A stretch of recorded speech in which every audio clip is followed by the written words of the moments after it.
Welcome to shade guidance વિદ્યાર્થી મિત્રો. હું અમિત શેઠ, શેડ ગાઈડન્સમાં આપનું હાર્દિક સ્વાગત કરું છું. આજે આપણે સ્પીપા 2021 જે હમણાં જ ગઈ 12 ઓગસ્ટે જે એક્ઝામ ગઈ એમાં જે મેથ્સ અને રિઝનિંગના જેટલા બી દાખલાઓ પૂછાયેલા હતા આજે આપણે એનું સોલ્યુશન કરીશું. તો એક પછી એક આપણે બધા જ દાખલા સ્ટાર્ટ કરીએ. હવે ચલો, પહેલો દાખલો જોઈએ આપણે. શું કહે છે? જો તેલનો ભાવ 50% વધ્યો છે, તેલનો ભાવ 50% વધ્યો છે તો ગ્રાહકે વપરાશ કેટલા ટકા ઘટાડવો જોઈએ કે જેથી તેણીનો તેલ પરનો ખર્ચ ના બદલાય? તો આનું આપણી પાસે ડાયરેક્ટ જ ઇક્વેશન છે, that is R divided by 100 plus or minus R into 100. R એટલે જે વધારો કે ઘટાડો આપ્યો છે એ 50 ડિવાઈડ બાય 100. હવે જો વધારો આપ્યો હોય તો પ્લસ લેવાનું, ઘટાડો આપ્યો હોય તો માઇનસ લેવાનું, એટલે 100 પ્લસ 50 ઇન્ટુ 100 કેટલા થશે? 50/150 ગુણ્યા 100, એટલે કે 50 તેરી 150, 1/3 ઇન્ટુ 100 એટલે ડાયરેક્ટ બરાબર. 1/3 એટલે ખબર જ છે આપણને 33.33%. એટલે કે આનો આન્સર શું આવશે? એ, ધેટ ઇઝ 33.33%. નેક્સ્ટ એક્ઝામ્પલ જોઈએ. ગાય અને બતકના જૂથમાં પગની સંખ્યા તેઓના માથાઓના સંખ્યાના બમણા કરતા 24 વધુ છે, તો તે જૂથમાં ગાયની સંખ્યા કેટલી છે એ આપણે શોધવાનું છે. ધારો કે આપણે લઈએ કે ગાય છે એ એક્સ છે ધારો કે, અને બતક લઈએ, બતક ધારો કે વાય છે. હવે જો ગાય છે એને કેટલા પગ હોય? 4 પગ હોય, અને માથા તો બધાને એક જ હોય, રાઈટ. બતકને 2 પગ હોય. શું કીધું છે કે પગની સંખ્યા તેઓના માથાની સંખ્યા, એટલે પગની સંખ્યા પેલા આપણે ગણીએ તો પગની સંખ્યા બંનેની કેટલી થશે? તો કે 4x પ્લસ 2y થશે, બરાબર. માથાઓના સંખ્યાના બમણા, માથાની સંખ્યા કેટલી થાય? તો કે x પ્લસ વાય એના બમણા કરતા 24 વધુ, એટલે 24 આવશે. બંને બાજુથી આ 2y કેન્સલ થઈ જશે, એટલે 4x માઇનસ 2x એટલે 2x બરાબર 24, એટલે કે x બરાબર શું આવશે? 12. x બરાબર શું આપણે ધારેલું છે? તો ગાયની સંખ્યા ધારેલી છે આપણે, એટલે કે જવાબ કેટલો આવશે? બી, 12 જવાબ આવશે. નેક્સ્ટ એક્ઝામ્પલ જોઈએ. કનુ તેના દીકરાથી 24 વર્ષ મોટો છે. 2 વર્ષ પછી કનુની ઉંમર તેના પુત્રની ઉંમરથી બમણી હશે, તો કનુના પુત્રની હાલની ઉંમર કેટલી હશે એ શોધવાની. આવા દાખલા મેં તમને લાસ્ટ મારો જે વિડીયો એસટીઆઈનો છે એમાં બી એક દાખલો આવો પૂછાણો હતો, તો એમાં બી મેં તમને કીધું હતું કે ઓપ્શનથી વધારે અનુકૂળ રહેશે. ધારો કે કનુ છે અને એનો દીકરો છે. ધારો કે શું પૂછ્યું છે? કનુના પુત્રની હાલની ઉંમર, એટલે કે જે દીકરો છે, હવે દીકરાના હાલની ઉંમર ધારો કે 14 છે, એ લઈએ ક્લિયર. તો 14 છે બરોબર, એના દીકરાથી 24 વર્ષ મોટો છે. કનુ જે છે એના દીકરાથી 24, એટલે 14માં તમે 24 એડ કરો ને એટલે 38 થાય. પછી શું કીધું છે કે 2 વર્ષ પછી, એટલે કે 14માં તમે +2 ઉમેરો ને એટલે 16 થાય, અને 38માં +2 ઉમેરો એટલે 40 થાય. બમણી થાય છે? નથી થતી, એટલે એ ઓપ્શન તો કેન્સલ થઈ ગયું. સેમ એવી રીતે હવે આપણે 18 થી તમે ગણો તો હવે તો ડાયરેક્ટ જ થઈ જાય. આ 18 હોય, 18માં કેટલા ઉમેરવાના? 24, એટલે 18 ને 4 22 ને 20 એટલે 42 થશે. 18માં 2 ઉમેરો એટલે 20 થાય, ને 42માં 2 ઉમેરો એટલે 44 થાય, એટલે આ ઓપ્શન બી ના આવે, બી. હવે થર્ડ ઓપ્શન લઈએ આપણે. ધારો કે 22, કનુ ને દીકરો હું લખું છું, એક્ઝામમાં તમારે આવું લખવાની જરૂર નથી. ધારો કે દીકરો 22 નો હોય તો 22 ને 4 26 ને 46 થશે. બંનેમાં +2 ઉમેરો એટલે આ 24 થશે, અને આ 48 થશે. આવી ગયા ગુણાકારમાં 2. C option is correct one. આવી રીતે આ દાખલો આપણે ગણી શકીએ. ક્લિયર? તો આનો જવાબ આવશે સી. નેક્સ્ટ એક્ઝામ્પલ જોઈએ. ચોર પોલીસનો દાખલો આવ્યો. આવું પૂછાય ને એટલે તમારે ડ્રો કરી જ દેવાનું પેલા. તો આ ધારો કે ચોર છે, આ ધારો કે પોલીસ છે, શું કહે છે 500 મીટર અંદરથી દૂર નજરે પડે છે, એટલે કે આ અંતર કેટલું છે તો કે 500 મીટરનું અંતર છે બંને વચ્ચે. પોલીસ જ્યારે પોલીસ તે ચોરનો પીછો કરે છે ત્યારે ચોર પણ દોડવા લાગે છે. ચોરની ગતિ આપેલી છે કેટલી તો કે 5 કિલોમીટર પર અવર, અને પોલીસની ગતિ આપેલી છે કેટલી તો કે 10 કિલોમીટર પર અવર. તો ચોર કેટલું અંતર દોડ્યા બાદ પકડાઈ જશે? તો ચોર કેટલું અંતર દોડ્યા બાદ પકડાઈ જશે? સૌથી પહેલા તો આપણે સમય ફાઇન્ડ કરી લઈએ. તો સમય પહેલા તો કેટલો થશે? ઇક્વેશન બધાને ખબર છે, અંતરના છેદમાં સમય. આ 500 છે એને હું 0.5 કિલોમીટર લખી શકું, એટલે કે 0.5 કિલોમીટર ડિવાઈડ બાય સાપેક્ષ ઝડપ, એટલે કે બંનેની ઝડપની બાદબાકી, એટલે કે 5 કિલોમીટર પર અવર. બંનેમાં 5 કેન્સલ થઈ જશે, તો સમય કેટલો થશે તો કે 0.1 અવર પછી એ ચોર છે ને એ પકડાઈ જશે. ક્લિયર? તો હવે ચોરે કેટલું અંતર કાપ્યું હોય તો કે ચોરે કાપેલું અંતર બરાબર, ચોરે કાપેલું અંતર બરાબર આ 0.1 છે એને હું 1/10 અવર બી લખી શકું, એટલે કે 1/10 અવર ઇન્ટુ એની ઝડપ કેટલી છે તો કે 5 કિલોમીટર પર અવર, એટલે કે 5 દુ 10, એટલે કે હાફ કિલોમીટર પછી પકડાઈ જશે. 1 કિલોમીટર એટલે 1000 મીટર, તો હાફ કિલોમીટર એટલે 500 મીટર. જવાબ શું આવશે? 500 metre. B is the correct one, એટલે કે બી જે છે એ સાચો જવાબ છે. નેક્સ્ટ એક્ઝામ્પલ જોઈએ આપણે. શું કીધું છે? જ્યારે ઉષા 15 કિલોમીટરનું ચિહ્ન પાર કરી રહી હતી ત્યારે તેણીને જાણ કરવામાં આવી કે તેણીએ ફક્ત 75% રેસ જ પૂર્ણ કરી છે. તો આ સ્પર્ધામાં ઉષાએ કેટલા કિલોમીટર દોડવાનું હતું? બહુ જ સિમ્પલ એક્ઝામ્પલ છે. 75%નું અંતર છે એ કેટલું છે તો કે 15 કિલોમીટર. શોધવાનું શું છે આપણે તો કે 100%. 100% શોધવાનું. તો 75 ગુણ્યા 5 કરો, 15 ગુણ્યા 5 કરો ને એટલે 75 આવે. કેટલા ગુણ્યા 5 કરો તો 100 આવે? તો કે 20 કિલોમીટર. સિમ્પલ. તો 20 કિલોમીટર આપણો શું થશે? જવાબ થશે બી. બી નો જવાબ શું થશે તો કે 20 કિલોમીટર. નેક્સ્ટ એક્ઝામ્પલ જોઈએ. બહુ જ ઈઝી હતો આ.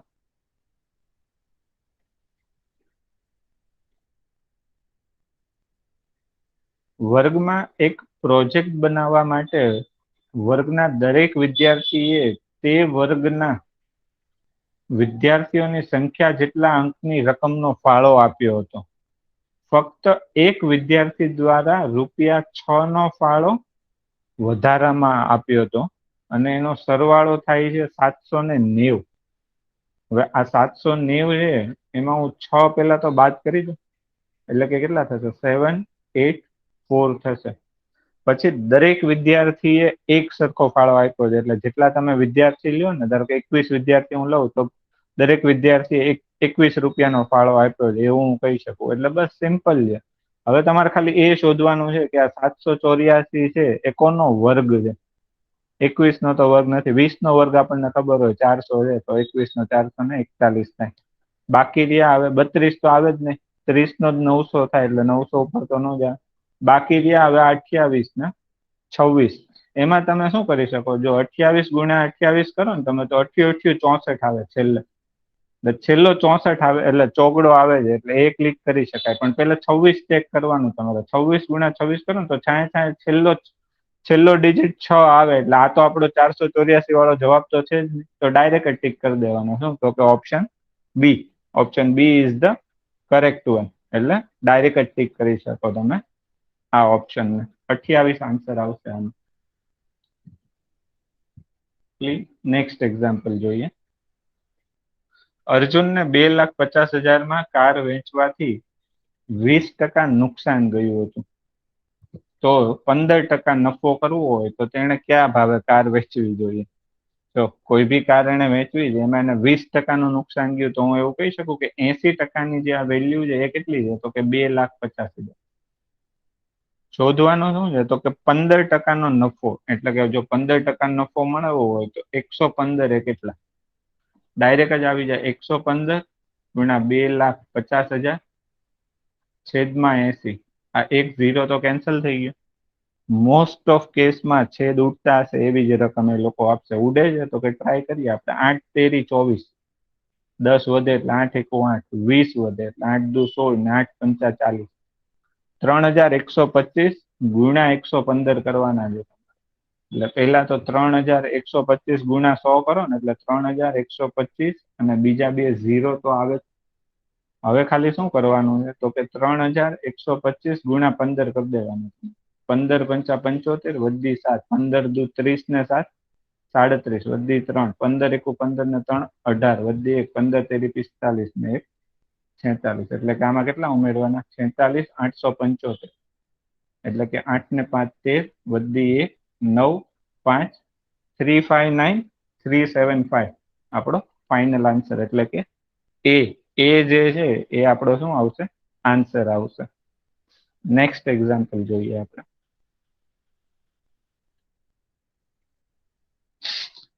પાઇપ વાળા દાખલા. ક્લિયર? બે પાઇપો છે એ અને બી અનુક્રમે 25 મિનિટ અને 35 મિનિટમાં સ્વતંત્ર રીતે ભરી શકે છે. તો તેઓ એક સાથે શરૂ કરવામાં આવે તો ટાંકીને સંપૂર્ણ રીતે ભરવા કેટલો સમય લાગી શકે? સૌથી પહેલા તો શું લેવાનું? એનું કાર્ય લેવાનું. કાર્ય છેલ્લે આપણે એક્ઝામ્પલ ગણાવ્યા છે એસટીએમ, એમાં બી કીધું છે મેં તમને. બંનેનો છે ને લસા લઈ લેવાનો. 25 એટલે 5 ગુણ્યા 5 અને 35 એટલે 7 ગુણ્યા 5. એટલે આનો લસા કેટલો થશે? તો કે 5 પચો 25 ને 25 સત્તા 175 લસા થશે. તો એની જે કાર્યક્ષમતા છે એ કાર્યક્ષમતા કેટલી થશે? તો કે એની કાર્યક્ષમતા 25 સત્તા 175 અને 35 ગુણ્યા 5 કરો ને એટલે 175 આવે. એટલે કે હવે જો એ પ્લસ બી ની હું કાર્યક્ષમતા લઉં ને તો કેટલી થાય? 12 થાય. તો બંને સાથે મળીને જે કાર્ય કરે છે એ સાથે મળીને કેટલું કાર્ય કરે? તો કે 175 ડિવાઈડ બાય 12. તો કે 12 એકુ 12 પછી કેટલા વધ્યા? 55. એટલે 12 ચોક 48 આવે. હવે પોઈન્ટમાં તમારે દાખલો ગણવા નહીં જવાનો. 14 વાળો જે ઓપ્શન હોય ને સિલેક્ટ કરી દેવાનો. એટલે કે આન્સર શું આવશે? 14.5 મિનિટ એનો આન્સર આવશે. નેક્સ્ટ એક્ઝામ્પલ જોઈએ. જો બ્રિજેશની તેના ઘરથી ઓફિસ સુધીની ગતિ 5 કિલોમીટર પ્રતિ કલાકની છે તો તે ઓફિસ 5 મિનિટ લેટ મોડો પહોંચે છે. જો તે 10 કિલોમીટર પ્રતિ કલાકની ઝડપે દોડીને જાય તો તે ઓફિસે 10 મિનિટ વહેલો પહોંચે છે. તો તેના ઘરથી ઓફિસ સુધીનું જે અંતર છે એ અંતર કેટલું થશે એ આપણે ફાઇન્ડ કરવાનું છે. ક્લિયર? આવો જયારે બી એક્ઝામ્પલ આવે તો આપણે મેથ્સ રીઝનિંગ ની બેચ છે એમાં ગણાવેલું જ છે આપણે, રાઈટ? કે સૌથી પહેલા તો છે ને તમારે ડિસ્ટન્સ ધારી લેવાનું. કે ધારો કે ડિસ્ટન્સ ડી બરાબર 10 કિલોમીટર છે. ડિસ્ટન્સ કેટલું છે? તો કે 10 કિલોમીટર છે. 10 કિલોમીટર જ ધારવાનું રીઝન બી એ છે કે જે આપેલું છે એ 5 અને 10 આપેલી છે એની, રાઈટ? તો એવી રીતે ડિસ્ટન્સ ધારી લેવાનું. એની ઝડપ જે છે એ 5 અને 10 આપેલી છે. તો હવે ધારો કે એ જો 5 કિલોમીટર પ્રતિ અવરની ઝડપે જાય તો એને કેટલો સમય લાગે? તો કે 2 કલાક જેટલો સમય લાગે. હવે જો એ 10 કિલોમીટર પ્રતિ કલાકની ઝડપે જાય તો એને કેટલો સમય લાગે? તો કે 1 કલાકનો સમય લાગે. આ બંને વચ્ચેનો જે ડિફરન્સ છે એ ડિફરન્સ કેટલો છે? તો કે 1 કલાકનો છે. 1 કલાક એટલે કે 60 મિનિટ. 60 મિનિટમાં ટોટલ જે આ 10 મિનિટ 5 મિનિટ મોડો પડે છે અને 10 મિનિટ વહેલો પહોંચે છે એ બંનેનું કરીએ આપણે તો ટોટલ ટાઈમ કેટલો છે? 15 મિનિટનો ટાઈમ છે ટોટલ. સોરી, 60 મિનિટમાં એ અંતર કેટલું કાપે છે? તો કે 10 કિલોમીટર જેટલું અંતર કાપે છે. સોરી, એ કેટલું અંતર કાપે છે? તો કે 10 કિલોમીટર જેટલું અંતર કાપે છે. ડી જે ધારેલું છે ને આપણે, ડી જે ધારેલું છે ને એ 10 કિલોમીટર જેટલું અંતર કાપે છે. તો આપણે શોધવાનું શું છે? તો કે 5 મિનિટ મોડો પહોંચે છે ને 10 મિનિટ વહેલો પહોંચે છે. એટલે કે 15 મિનિટ માટે એને કેટલો ટાઈમ લાગે છે, રાઈટ? તો 15 ગુણ્યા 10 છેદમાં 60. 10 6 60. 15 6 6 દુ 12 અને 6 પંચા 30, એટલે કે જે ઓફિસ થી જે અંતર હશે એ અંતર કેટલું હશે? તો કે 2.5 કિલોમીટર. જો આ જે દાખલો છે ને સિમ્પલ તમે જે તમારું ઇક્વેશન છે એનાથી બી તમે ગણી શકો છો, પણ આવી રીતે જો તમે ગણશો ને તો એ ટાઈમ મારા મતે થોડોક ઓછો થશે. એટલે કે આનો આન્સર કેટલો આવે છે? તો કે 2.5 કિલોમીટર. નેક્સ્ટ એક્ઝામ્પલ જોઈએ. 3 ક્રમિક પ્રાકૃતિક સંખ્યાઓના વર્ગોનો સરવાળો આપ્યો છે, એટલે કે x² + y² + z² બરાબર 590 આપેલું છે. તો એના ઘનનો સરવાળો એટલે કે x³ + y³ + z³ શોધવાનું છે આપણે. સૌથી પહેલા તો જો આ x² + y² + z² 590 થાય છે. તમે વિચાર કરો તો સૌથી 10 થી ચાલુ કરો, 10 નો સ્ક્વેર 100 માં આવે છે. હવે તમે 10, 11, 12 લ્યો ને તો એ કોઈ દિવસ 300 કે 400 ઉપર ના જાય કોઈ દિવસ. સેમ એવી રીતે 11 નો સ્ક્વેર લ્યો, 12 નો સ્ક્વેર લ્યો અને 13 નો સ્ક્વેર લ્યો, એમાં બી ત્રણેયમાં પહેલો જે ડિજિટ છે 111 જ આવે. કોઈ દિવસ એ બી 4 ઉપર કે એવી રીતે તો જવાની સંભાવના નથી. એટલે કે 590 સુધી તો ના જ જાય. તો મેક્સિમમ 15 નો વર્ગ ખબર છે આપણને, 225 થાય. હવે કોઈ દિવસ 15, 16, 17 એવી રીતે કદાચ ના આવી શકે. એટલે કે તમે 225 એટલે કે 15 નો સ્ક્વેર છે, 14 નો સ્ક્વેર છે અને 13 નો સ્ક્વેર છે એ 169. 1 થી 20 ના ઘડિયા વર્ગ મેં તમને કીધું જ છે કે મોઢે જોવા જોઈએ. આનો જો તમે સરવાળો કરો ને તો 590 આવે છે. એટલે કે 3 રકમ મળી ગઈ આપણને કે x, y ને z છે એ 13, 14 ને 15 તો આવે જ છે. ક્લિયર? તો જો 13, 14 ને 15 આવે છે તો હવે તો કઈ નથી. હવે આનું તો ડાયરેક્ટ ઇક્વેશન જ છે, 3xyz plus x plus y plus z into x minus y નો square plus y minus z નો square plus z minus x નો square.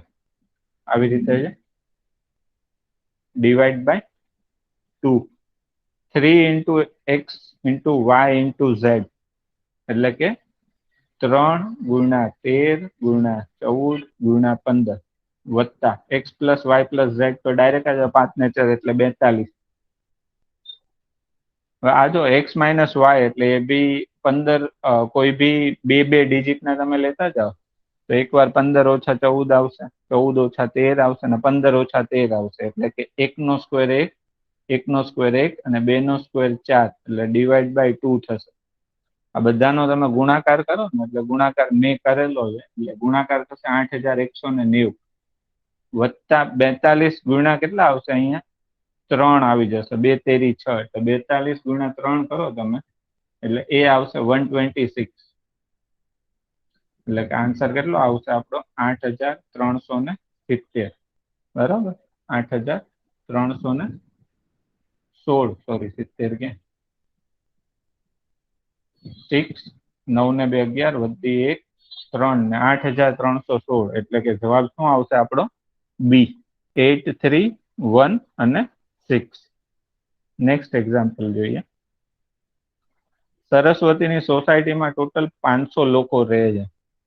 Mixer and allegation. Clear? પુરુષોનું સરેરાશ વજન છે 75 કિલો. અહીંયા ધારો કે હું બે ભાગલા પાડી દઉં કે એક બાજુ પુરુષ છે, એક બાજુ સ્ત્રી છે. પુરુષનું સરેરાશ વજન આપેલું છે 75 કિલો, સ્ત્રીનું સરેરાશ વજન આપેલું છે 55 કિલો. સંયુક્ત રીતે એનું સરેરાશ વજન આપેલું છે 70. એટલે કે 75 ઓછા 70 એટલે 5 અને 70 ઓછા 55 એટલે 15. એટલે કે 3:1 આવશે. આ 3 કોને સૂચવે છે? પુરુષને. 1 કોને સૂચવે છે? સ્ત્રીને. આ 3 + 1 ની વેલ્યુ આપી છે 500 લોકો. એટલે કે 4 ની વેલ્યુ કેટલી થશે? 500. એવું હું કહી શકું? 4 ની વેલ્યુ જો 500 હોય તો 1 ની વેલ્યુ કેટલી થશે? 125 થશે. આપણે શોધવાની શું છે? તો કે સ્ત્રીની ઉંમર શોધવાની છે. સ્ત્રીની ઉંમર શું સૂચવે છે? 1 અંક. એટલે કે એનો જવાબ કેટલો આવશે? 125. એ જે છે એ એનો સાચો જવાબ છે. નેક્સ્ટ એક્ઝામ્પલ જોઈએ. 25 કામદારોનો સરેરાશ પગાર આપેલો છે 3000. તો એક નવો કામદાર કંપનીમાં જોડાય છે અને એકંદરે સરેરાશમાં 5% ઘટાડો થાય છે. એકંદરે સરેરાશમાં પેલા તો 5% ઘટાડો થાય છે. 25 કામદારો છે, એ 25 કામદારો છે, એ 25 કામદારોનું આપણે લઈએ તો એમાં સરેરાશ પગાર 3000 છે.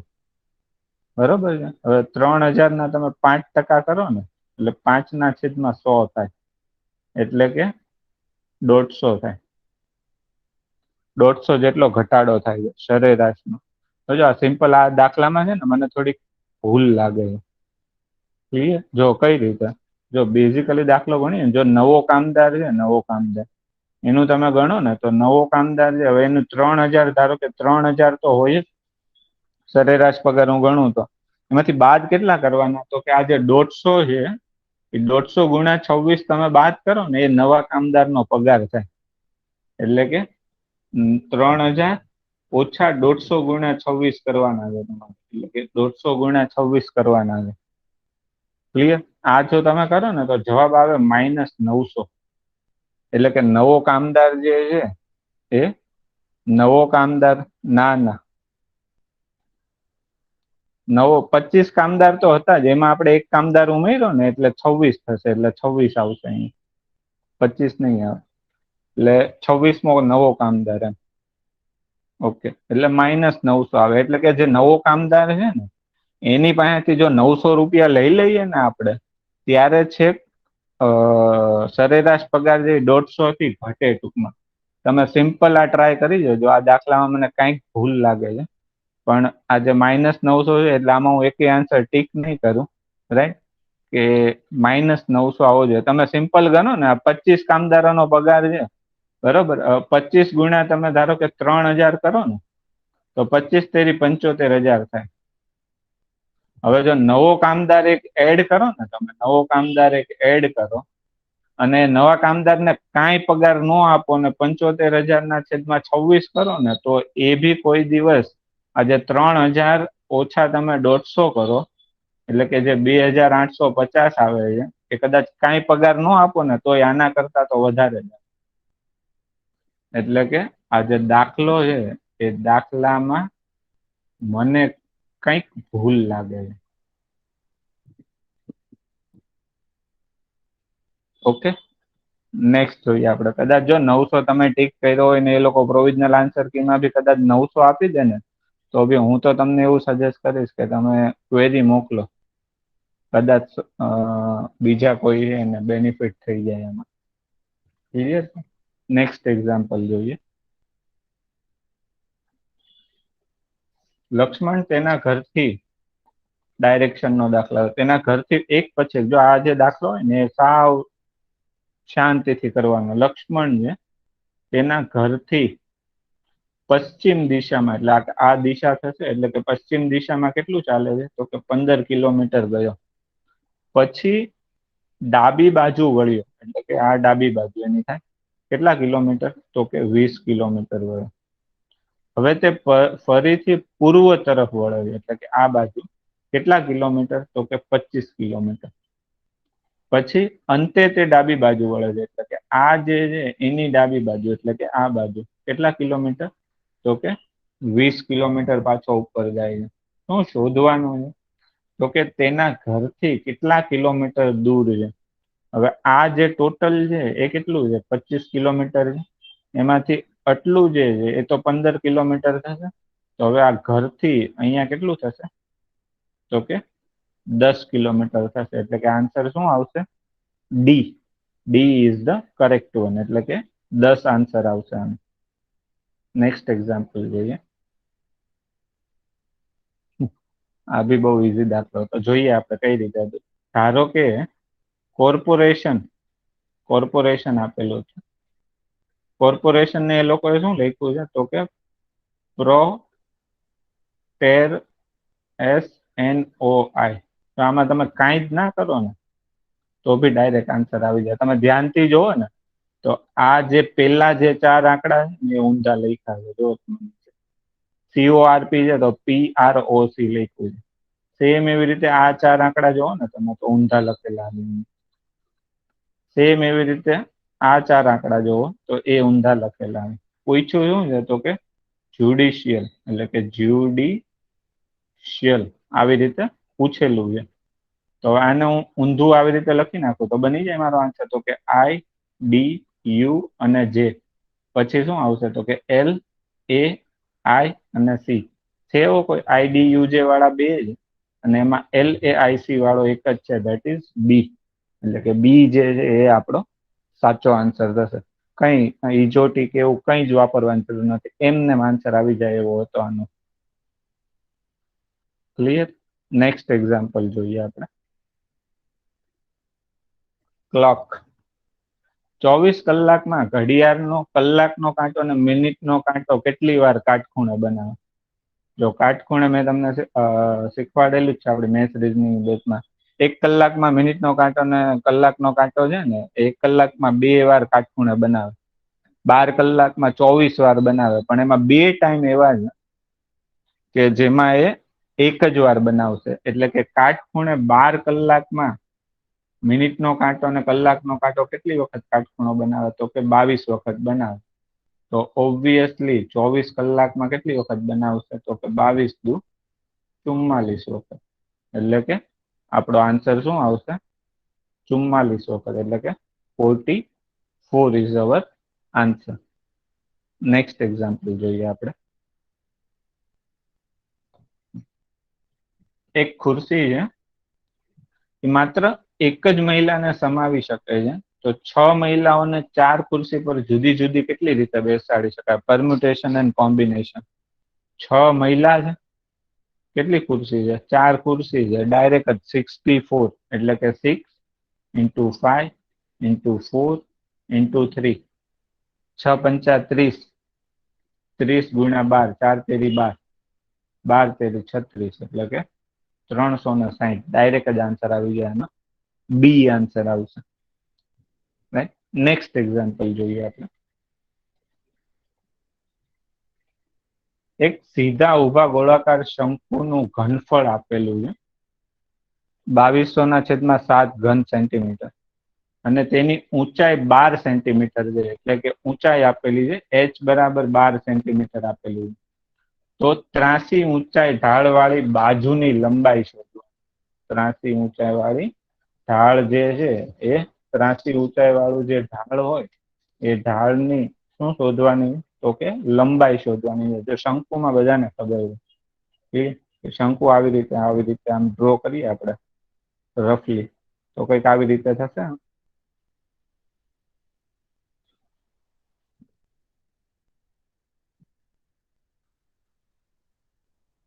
આ એચ છે આ આર છે ને આ એલ આપણે શોધવાનું શું છે તો કે એલ શોધવાનું છે. એલ નું આપણી પાસે ઇક્વેશન છે ધેટ ઇઝ L² બરાબર h² પ્લસ r². જો આમાં તમને ઘનફળ કે એનું કાંઈ ઇક્વેશન ન આવડતું હોય ને તોય આન્સર આવે. જો તમે કઈ રીતે હવે એચ છે ને એ 12 સેન્ટીમીટર આપેલો છે. હવે એચ છે એ 12 સેન્ટીમીટર આપેલો છે બરોબર ને. તો હવે L² બંનેનો સરવાળો થશે ને એનું પાછું અહીંયા આપણે શું લેવાનું છે વર્ગમૂળ જ લેવાનું છે એટલે કોઈ દિવસ 12 થી ઓછો તો જવાબ આવશે જ નહીં એટલે કે આ a ને b તો એમને જ કેન્સલ થઈ ગઈ. રાઈટ. હવે ધારો કે c વધ્યો 16 તો 16 નો વર્ગ કેટલો થાય તો કે 256. એમાંથી તમે 12 નો વર્ગ બાદ કરો ને તો 144 આવે એટલે કે 6 માં 4 જાય 2 1 અને 1 112 કોઈનો વર્ગ છે તો કે ના 112 કોઈનો વર્ગ જ નથી એટલે એવી કોઈ ત્રિજ્યા તમને મળે જ નહીં. રાઈટ. એટલે આ સી ઓપ્શન બી કેન્સલ થઈ જાય. ડાયરેક્ટ ડી ઓપ્શન સિલેક્ટ કરી દેવાય કાંઈ જ ન કરાય એમાં. રાઈટ. એટલે આન્સર શું આવશે ડી. જો આની બેઝિક મેથડ બી છે એ રીતે બી તમને ઇક્વેશન આવડતું હોય ને એ રીતે તમારે જવું હોય ને તો બી મને કાંઈ પ્રોબ્લેમ નથી. એ રીતે બી તમે જઈ શકો છો. એ રીતે બી આપણે તમને ગણીને બતાવી દઈએ. રાઈટ. ડી આવશે આન્સર. ઇક્વેશન શું છે તો કે ઘનફળ છે એ ઘનફળનું ઇક્વેશન છે 1/2 πr²h. ઘનફળ આપેલું છે કેટલું 2200/7 બરાબર 1/2 પાય એટલે 22/7 આવશે. r² શોધવાનું h આપેલો છે 12 આ 22/7 તો કેન્સલ થઈ ગયા. 22/7 હતા એ તો કેન્સલ થઈ ગયા. હવે બંને એકબીજામાં જે છે એ તો જે બી છે એ શું થશે તો કે કેન્સલ થઈ જશે 22/7 ને જે બી છે ક્લિયર. તો જે સોરી 1/3 આવશે અહીંયા 2 લખ્યા ને 3rd આવશે 1/3 પાયા સ્ક્વેર 3 ચોકુ 12 આવશે 100/4 એટલે કે 25. તો આર કેટલો આવ્યો તો કે આર બરાબર 5 સેન્ટીમીટર આવ્યો. મૂકી દો ઇક્વેશનમાં આવી જશે 13 જવાબ. 5 નો સ્ક્વેર એટલે 25 144 એટલે કે 169 આવશે. તો એલ બરાબર શું આવશે 13 સેન્ટીમીટર. તો બી આવી જશે આન્સર. હું તમને એવી એડવાઇસ આપીશ કે તમે ડાયરેક્ટ કરતા શીખો, વધારે મજા આવશે. નેક્સ્ટ એક્ઝામ્પલ જોઈએ. બે સંખ્યાઓ છે એ ત્રીજી સંખ્યાથી અનુક્રમે 10% ને 50% ઓછી છે. ધારો કે ત્રીજી સંખ્યા હું 100 ધારી લઉં તો પ્રથમ સંખ્યા અને બીજી સંખ્યા એટલે કે પ્રથમ સંખ્યા 10% થી ઓછી છે એટલે કે 90 થશે અને બીજી જે સંખ્યા છે 50% થી ઓછી છે એટલે 50 થશે. હવે એ લોકોએ પૂછ્યું છે એવું કે તો પહેલી સંખ્યા એ બીજી સંખ્યાની ટકાવારી તરીકે કેટલી થશે. આમાં બી મને ક્વેશ્ચન પૂછ્યો છે, એમાં કંઈક એવી ગડબડ લાગે છે. પૂછવું જોઈતું એવું કે પહેલી સંખ્યા છે બીજી સંખ્યાથી કેટલા ટકાનો વધારો થાય. બાકી જો નોર્મલી તમે ગણો તો આ જે 50 છે તો એના 90 છે. કેટલા 50 ના 180% કરો ને તમે તો 90 થશે પ્રથમ સંખ્યા. ક્લિયર. જે છે એ પ્રથમ સંખ્યા એ બીજાના કેટલા 180% કરો ને એ કેટલા ટકા થાય 50 ના 180% તમે કરો ને તો 90% થાય. પણ અહીંયા 40 નો વધારો એવું કદાચ પૂછવું હોત ને તો કદાચ ઓપ્શન માંથી જે છે એ સિલેક્ટ થઈ જાય છે. એટલે કે 50 જે છે એ 50 માં 40 નો વધારો થાય તો 100 માં કેટલાનો વધારો થાય તો કે 100 ગુણ્યા 40/50 એટલે કે 50 દુ 100 એટલે કે 80% આવે. પૂછ્યું છે એમાં એવી રીતે પૂછ્યું છે કે ભાઈ 50 છે તો એ 90 થાય તો 100 એ કેટલા તો કે 100 ગુણ્યા 90/50 એટલે કે 50 દુ 100 180%. આ પ્રમાણે કરીએ તો એટલે આમાં બી કઈ તમારે ક્વેરી મોકલવી હોય તો તમે મોકલી શકો છો. વધારો પૂછ્યો હોય ને તો 80% આવે એમ. એટલે કદાચ 80% કંઈક આન્સર આવી શકે એવું આપણે માની શકીએ પણ વધારો એવું આપેલું હોવું જોઈએ એમ. ક્લિયર. તો આની બી ક્વેરી તમારે હું આન્સર ટીક નથી કરતો. ક્વેરી તમારે મોકલવી હોય તો તમે મોકલી શકો છો. કંઈ હોય તો કદાચ ચેન્જ થઈ શકે છે. રાઈટ. નેક્સ્ટ એક્ઝામ્પલ જોઈએ. ઓકે. પછી એ લોકોએ હવે અલગ અલગ સ્ટેટમેન્ટ આપેલા હતા અને એમાંથી એ લોકોએ દાખલા પૂછેલા હતા. એ આપણે એક પછી એક જોઈએ. શું કીધું છે ABCDEF એવા 6 લોકોના જૂથ છે. એટલે કે પેલા હું 6 લોકોના જૂથ અહીંયા લખી નાખું તો કે ABCDE અને F 6 લોકોના જૂથ છે. શાંતિથી કરવાનો આ દાખલો. તેમાંથી એક જે છે એ વ્યાખ્યાતા છે. એટલે કે એક જે છે એ વ્યાખ્યાતા છે. એક છે એ આર્કિટેક્ટ છે. પછી એક જે છે એ હિસાબનીશ છે અને એક જે છે એ શું છે તો કે વકીલ. વ્યાખ્યાતા એટલે કે લેક્ચરર ટૂંકમાં. બરોબર. હિસાબનીશ એટલે જે બી છે એ એકાઉન્ટન્ટ ઇંગ્લિશમાં લખવું હોય તો. વકીલ એટલે તો લોયર. એ કીધું છે. પછી શું કીધું છે ગૃહિણીઓ પૈકી બે કોઈ નોકરી લીધી નથી. એટલે કે બે ગૃહિણીઓ છે એટલે કે હાઉસવાઈફ ને એમાંથી કોઈ નોકરી લીધી નથી. એટલે આ સિવાયની બે ગૃહિણીઓ છે એવું હું કહી શકું તો હાઉસવાઈફ ને. વકીલે લગ્ન કર્યા છે ડી સાથે જે ગૃહિણી છે અને તેને કોઈ નોકરી કરી નથી. એટલે કે આ ડી જે છે એ ડી શું છે તો કે હાઉસવાઈફ છે ને એને લગ્ન કર્યા છે વકીલે લગ્ન કર્યા છે. એ વકીલ હજી આપણે બાકી રાખશું. હમણાં નીચે કઈ આવશે તો એને આપણે જોશું. હાઉસવાઈફ છે એટલી તો ખબર પડી ગઈ. જૂથની મહિલાઓના કોઈ પણ હિસાબનીશ અથવા આર્કિટેક્ટ નથી. એટલે કે હિસાબનીશ છે એ બી મેલ છે અને આર્કિટેક્ટ છે એ બી મેલ છે એવું હું કહી શકું. બંનેમાંથી કોઈ મહિલા નથી. નેક્સ્ટ શું કીધું છે સી જે એક હિસાબનીશ છે, સી જે છે આ સી કોણ છે તો કે હિસાબનીશ એકાઉન્ટન્ટ છે. ઓબ્વિયસલી આ મેલ જ છે, રાઈટ? તો તેણે એફ સાથે લગ્ન કર્યા છે, એટલે કે આ સી જે છે એણે એફ સાથે લગ્ન કરેલા છે. ના એફ જે છે એ શું છે તો કે વ્યાખ્યાતા છે, એવું હું કહી શકું. વ્યાખ્યાતા એટલે કે લેક્ચરર. નેક્સ્ટ શું કીધું છે? એ ના ડી સાથે લગ્ન થયા, એટલે કે આ જે એ જે છે એના કોની સાથે લગ્ન થયા છે? ડી સાથે લગ્ન થયા. તો હવે આ ત્રીજું સ્ટેટમેન્ટ જો તમે, વકીલે લગ્ન કર્યા છે, તો એવું કહી શકું કે એ જે છે એ કોણ છે તો કે વકીલ છે. ક્લિયર? પછી બે કામ ન કરતી ગૃહિણીઓ પૈકી એકઈ ઈ નથી. જે બે કામ ન કરતી ગૃહિણીઓમાં કોણ છે? એક ડી આવી ગઈ.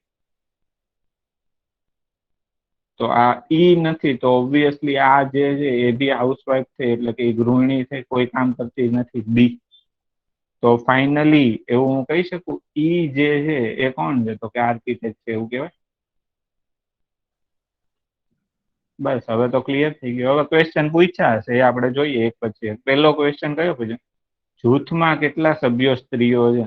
તો આ બી હાઉસવાઈફ છે, ડી હાઉસવાઈફ છે અને સી ની પત્ની એફ છે. તો ટોટલ કેટલી જૂથમાં કેટલી મહિલાઓ છે તો કે 3 મહિલાઓ છે. એનો વ્યવસાય શું છે? તો ધ્યાનથી જુઓ તમે, આ એ છે, એનો વ્યવસાય શું છે તો કે વકીલ છે. તો વકીલ ઉપર ટીક કરી દેવાનું. નીચેનામાંથી ક્યુ યુગલ પરિણીત છે? તો કે સૌથી પહેલા શું કીધું? એ ને બી પરિણીત છે. એ ને બી નથી, નો. પછી બી ને એફ પરિણીત છે? તો કે બી ને એફ પણ નથી, રાઈટ? પછી શું કીધું છે? સી ને ઈ પરિણીત યુગલ છે? તો કે સી અને ઈ નો. તો આન્સર શું આવશે? ઉપરોક્ત પૈકી એક પણ નહીં, એટલે કે ડી આન્સર આવશે. તો આ જે દાખલો છે એને આ રીતે આપણે હેન્ડલ કરી શકીએ. નેક્સ્ટ એક્ઝામ્પલ જોઈએ. સેમ હવે લાસ્ટમાં બધા આવા જ લીધા છે, જે પેલા સ્ટેટમેન્ટ તમને આપેલા, ટૂંકમાં એક ફકરો આપેલો હતો અને એમાંથી પૂછેલા. 5 વ્યક્તિઓ એક હરોળમાં બેઠા છે, એટલે કે કોઈ બી 5 વ્યક્તિઓ છે. હું ધારી લઉં, ધારો કે એ, બી, સી, ડી અને ઈ 5 વ્યક્તિઓ આપેલા છે. શું કીધું છે પછી? બંને તરફના એકદમ છેડા પર બેઠેલા 2 વ્યક્તિઓ પૈકીમાંથી એક હોશિયાર છે અને એક રૂપાળો છે. એટલે કે એ અને ઈ જે છે કોણ છે એ મને નથી ખબર, પણ એક હોશિયાર છે અને એક રૂપાળો છે, એટલે હું અહીંયા લખું છું. પછી શું કીધું છે તો કે એક જાડો વ્યક્તિ દુબળા વ્યક્તિની જમણી બાજુ બેઠો છે. એટલે કે હવે આ બી, સી ને ડી માંથી કોઈ બી એક જાડો વ્યક્તિ છે. ધારો કે ધારો કે જાડો વ્યક્તિ છે, તો એ વ્યક્તિ દુબળા વ્યક્તિની, એટલે કે આ ધારો કે દુબળો વ્યક્તિ, તો એ સેમ પોઝિશન આ બી ને સી માં આવશે. પણ આગળ જતા જો કઈ પ્રોબ્લેમ થશે ને તો આપણે પોઝિશન ચેન્જ કરી દઈશું. અત્યારે હું અહીંયા રાખું છું. તો જમણી બાજુ બેઠો છે, એટલે હું આવી રીતે કહી શકું. પછી શું કીધું છે? ઊંચી વ્યક્તિ રૂપાળા વ્યક્તિની ડાબી બાજુએ બેઠો છે. હવે રૂપાળો વ્યક્તિ કાં તો અહીંયા હશે ને કાં તો અહીંયા હશે. તો જો ઊંચી વ્યક્તિ રૂપાળા વ્યક્તિની ડાબી બાજુ બેઠો હોય તો આ જે છે એ કોઈ દિવસ રૂપાળો વ્યક્તિ તો ના જ હોય. તો ઓબ્વિયસલી ઈ જે છે એ શું થયો તો કે રૂપાળો વ્યક્તિ છે. તો હું કમ્પલસરી એવું લખી નાખું કે એ જે છે એ શું થશે તો કે હોશિયાર વ્યક્તિ થશે. હવે ઊંચી વ્યક્તિ રૂપાળા વ્યક્તિની ડાબી બાજુ બેઠો છે, એટલે કે આ અહીંયા એની ડી છે એ શું થયું તો કે ઊંચી વ્યક્તિ થયો. એટલે કે આપણે આ જે એઝ્યુમિંગ કરેલું હતું એ ક્યાંક રોંગ છે. એટલે કે હવે આ થઈ જશે આપણો દુબળો વ્યક્તિ અને આ થઈ જશે આપણો જાડો વ્યક્તિ. એટલે કે હવે આ જે ઓપ્શન છે એ શું થઈ જશે? આ આપણી શું થઈ જશે? ઊંચી વ્યક્તિ થઈ જશે. પછી શું કીધું છે? દુબળો વ્યક્તિ બુદ્ધિશાળી અને જાડા વ્યક્તિની વચ્ચે બેઠો છે. એટલે કે આ બુદ્ધિશાળી વ્યક્તિ, આ બી બુદ્ધિશાળી, હોશિયાર એ જ બુદ્ધિશાળી વ્યક્તિ થયો. બસ હવે તો જે ક્વેશ્ચન પૂછેલા હોય એના એક પછી એક આપણે આન્સર જોઈએ. શું પૂછ્યો છે? જમણી બાજુથી ગણતા ઊંચી વ્યક્તિ ક્યાં ક્રમે છે? એટલે કે જમણી બાજુથી તમે ગણો તો ઊંચી વ્યક્તિ ક્યાં ક્રમે છે? બીજા ક્રમે છે. એટલે કે આન્સર બી આવશે. આ હરોળની મધ્યમાં કોણ બેઠો છે? તો હરોળમાં તમે જુઓ મધ્યમાં કોણ બેઠો છે? તો કે ભાઈ જાડાભાઈ બિરાજમાન, એટલે કે આન્સર આવશે બી, જાડો. બી, જાડો. નીચેનામાંથી કઈ જોડી એકબીજાની તરત જ પછી અથવા બાજુમાં બેઠા નથી, એવું પૂછ્યું છે. તો કે ફક્ત એક અને બે બાજુમાં બેઠા નથી. તો કે એમાં સૌથી પહેલા તો આપણે લઈએ કે કોણ કોણ બુદ્ધિશાળી ને દુબળો છે. તો કે ભાઈ આ બુદ્ધિશાળી છે અને આ દુબળો છે, એ તો પાસે પાસે જ બેઠા છે, એટલે એ આન્સર 1 તો નહીં આવે. પછી બીજું શું છે? દુબળો અને ઊંચો.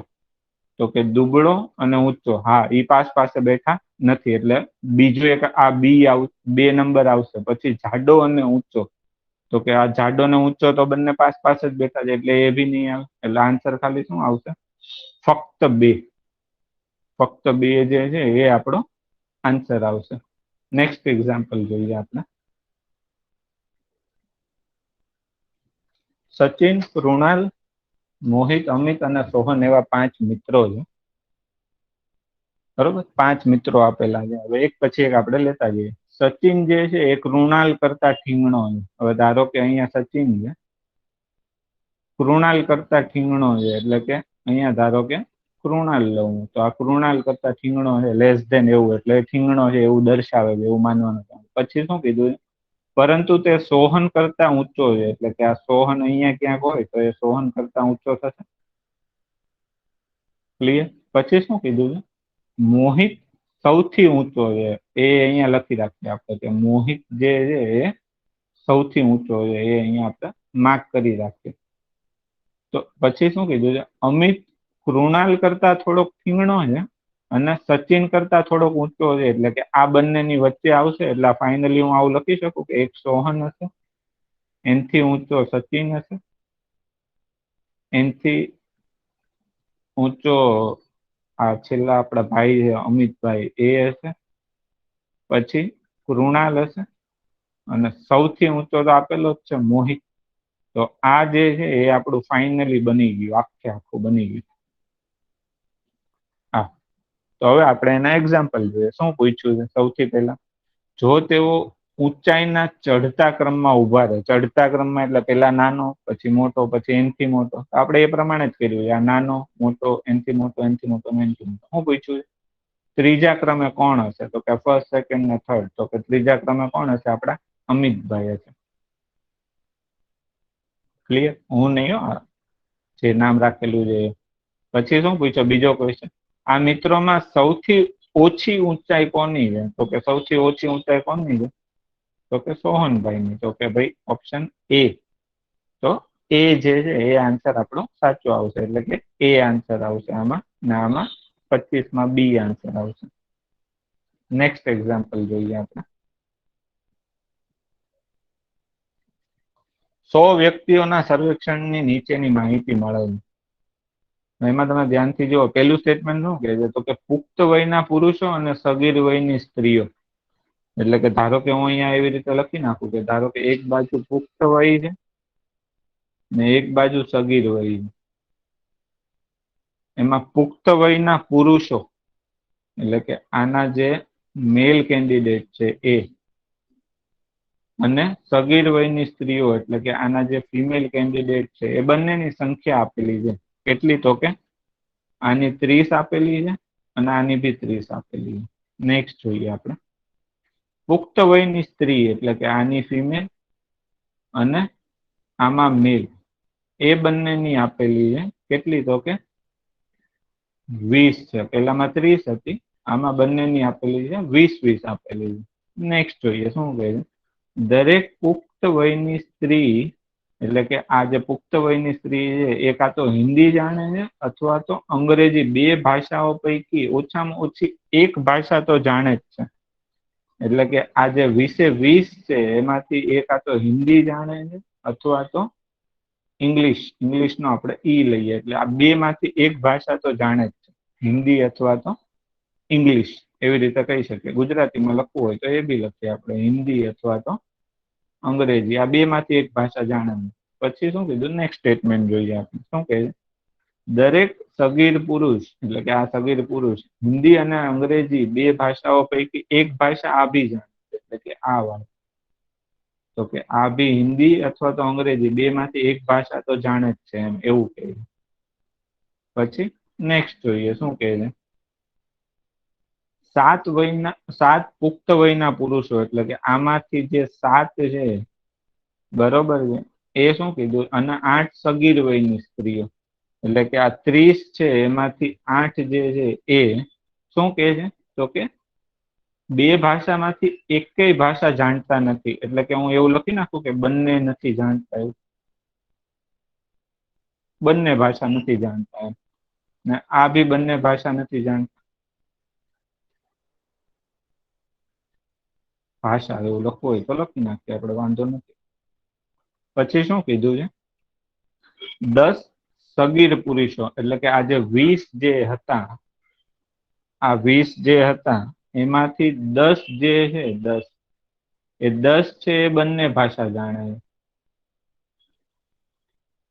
બંને ભાષા જાણે છે જો લખ્યું છે છેલ્લે કે 10 સગીર પુરુષો અને 18 પુખ્ત વયની સ્ત્રીઓ એટલે કે આ 20 માંથી 18 એ બી બંને ભાષા જાણે છે આનો એડવાન્ટેજ હમણાં તમને ખબર પડશે 18 ભાષા જાણે એવું હું કહી શકું.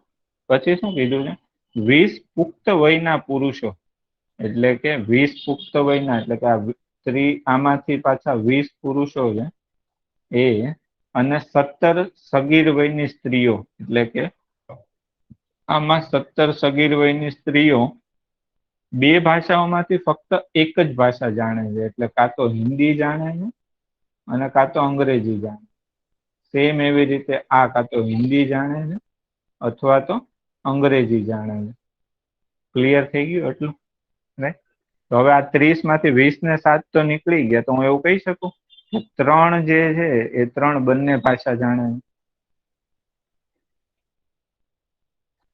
સેમ એવી રીતે તમે આ 30 માં કરો તો આ 17 ને 8 25 એટલે 5 જણા જે છે એ શું છે તો કે બંને ભાષા જાણે છે એવું કહીશ.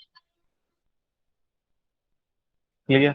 તો હવે આપણે એક્ઝામ્પલ જે પૂછ્યા છે એક પછી એક લેતા જઈએ. શું પૂછ્યો છે પહેલો એક્ઝામ્પલ તો કે પુખ્ત વયની સ્ત્રીઓ જે ફક્ત એક જ ભાષા બોલી શકે છે એ અને પુખ્ત વયના પુરુષો જે ફક્ત એક જ ભાષા બોલી શકે છે. પહેલા તો પુખ્ત વયની સ્ત્રીઓ એટલે કે આ પુખ્ત વયની સ્ત્રીઓ છે એમાંથી એક જ ભાષા બોલી શકે એવા કેટલા તો કે 18 તો બંને ભાષા બોલે છે ને 20 બે માંથી એક તો બોલે જ છે પણ 18 બંને બોલે છે તો બે એવું હું કહી શકું કે બે આવશે. પછી શું કીધું છે પુખ્ત વયના પુરુષો જે ફક્ત એક જ ભાષા બોલી શકે એટલે કે આ જે પુખ્ત વયના જે પુરુષો છે ફક્ત એક જ ભાષા બોલી શકે એવા કેટલા છે તો કે આ 20 છે તો 2/20 આવશે એટલે કે આન્સર કેટલો આવશે 1:10 એટલે કે બી આન્સર આવશે. બીજું શું કીધું છે બંને ભાષા બોલી શકે તેવી વ્યક્તિઓની સંખ્યા કેટલી છે. નેક્સ્ટ એક્ઝામ્પલ રાઈટ બંને ભાષા બોલી શકે એવી જો એક પછી એક લેતા જઈએ આપણે તો આ પેલા પુખ્ત વયમાં જે મેલ છે એમાં 3 જે છે એ બંને ભાષા બોલી શકે છે એટલે 3 વત્તા પછી પુખ્ત વયમાં જે સ્ત્રી છે એમાં 18 બંને બોલે છે 3 વત્તા 18 આવશે વત્તા સગીર વયમાં પુરુષો 10 છે જે બંને ભાષા બોલે છે અને સ્ત્રીમાં બંને ભાષા બોલે એવા કેટલા છે 5 છે એટલે 10 વત્તા 5 એવું હું લખી શકું 10 વત્તા 5 બરોબર એટલે 10 ને 5 15 15 ને 3 18 18 દુ 36 એટલે કે આનો આન્સર કેટલો આવશે તો કે સી આન્સર આવશે. ક્લિયર. નેક્સ્ટ જોઈએ આપણે ઓછામાં ઓછી એક અથવા બંને ભાષાઓ જાણતા સગીરોની કુલ સંખ્યા કેટલી છે એ આપણે સગીરોમાં કહેવાનું છે. સગીરોમાં જોઈએ જોવો આપણે તો સગીરોમાં મેલ ને ફિમેલ છે ઓછામાં ઓછી એક ભાષા એવું કીધું ખાસ ધ્યાન રાખજો ઓછામાં ઓછી એક અથવા બંને ભાષા એવું કીધું છે એટલે કે આ સગીર વયમાં જે મેલ છે એમાં તો 20 જણા કાં તો હિન્દી કાં તો અંગ્રેજી બે માંથી એક તો બોલે જ છે એટલે 20 તો આવશે. પછી ફિમેલ જે છે એમાં તમે જોવો 30 માંથી 8 જણા એવા છે ને કે જે બંને ભાષા નથી જાણતા તો બાકી કેટલા રહ્યા તો કે 22 તો કે હું એવું કહી શકું 20 ને 22 એટલે ડાયરેક્ટ જ આવશે તો કે 20 + 22 એટલે આન્સર કેટલો આવશે 42 42 she is our answer. Next example ફક્ત હિન્દી જ જાણતા હોય એવા પુરુષોની સંખ્યા કેટલી? ધ્યાનથી તમે આખી ફિગર જોવો, તમે આખી ફિગર ધ્યાનથી જોવો, માત્ર હિન્દી જાણતા હોય, બરોબર છે, એવા કોઈ પુરુષોની સંખ્યા કઈ મળે છે આપણને? તો કે એવો કઈ ડેટા જ નથી મળતો આપણને આના પર. તો ઓબ્વિયસલી આપણે સિલેક્ટ શું કરશું? તો કે ડી, અપૂરતો ડેટા, કઈ જ જાણકારી મળતી નથી આપણને. નેક્સ્ટ જોઈએ, બંને ભાષાઓને જાણતી સગીર વયની સ્ત્રીઓ અને પુખ્ત વયની સ્ત્રીઓની કુલ સંખ્યા કેટલી હશે? બંનેમાંથી સ્ત્રીઓ જ લેવાની છે, સગીર વયની અને પુખ્ત વયની. પણ બંને ભાષા જાણતી હોય એવી કેટલી? તો કે આમાં પુખ્ત વયમાં તમે સ્ત્રીઓ જુઓ તો બંને ભાષા જાણતી હોય એવી કેટલી છે? તો કે આ 18 છે. બંને ભાષા કેટલા લોકો જાણે છે? તો કે 18. પછી આમાં સગીર વયમાં કેટલા છે? તો કે પાંચ સ્ત્રીઓ બંને ભાષા જાણે છે. તો હું એવું કહી શકું કે 18 + 5 એટલે કે 23. એટલે કે એ જે છે એ આપણો આન્સર આવશે. ક્લિયર? નેક્સ્ટ જોઈએ. Okay, thank you for watching this video. જો તમારે આની પીડીએફ જોતી હોય તો એ આપણી ટેલિગ્રામ ચેનલ @gaidance પર અવેલેબલ છે. જો તમને આ વિડીયો ખરેખર ગમ્યો હોય તો તમે લાઈક કરી શકો છો, શેર કરી શકો છો, અને અમારી ચેનલને, યુટ્યુબ ચેનલને સબસ્ક્રાઇબ કરી શકો છો, જેથી તમને આવનારા વિડીયોની સંપૂર્ણ માહિતી અથવા તો નોટિફિકેશન મળતી રહેશે. અને પીડીએફ અમારી ટેલિગ્રામ ચેનલ પર મેળવી શકો છો. અને વિડીયો તમને જો ગમ્યો હોય તો વધુમાં વધુ તમારા મિત્રો સાથે તમે શેર પણ કરી શકો છો. Thank you for watching this video.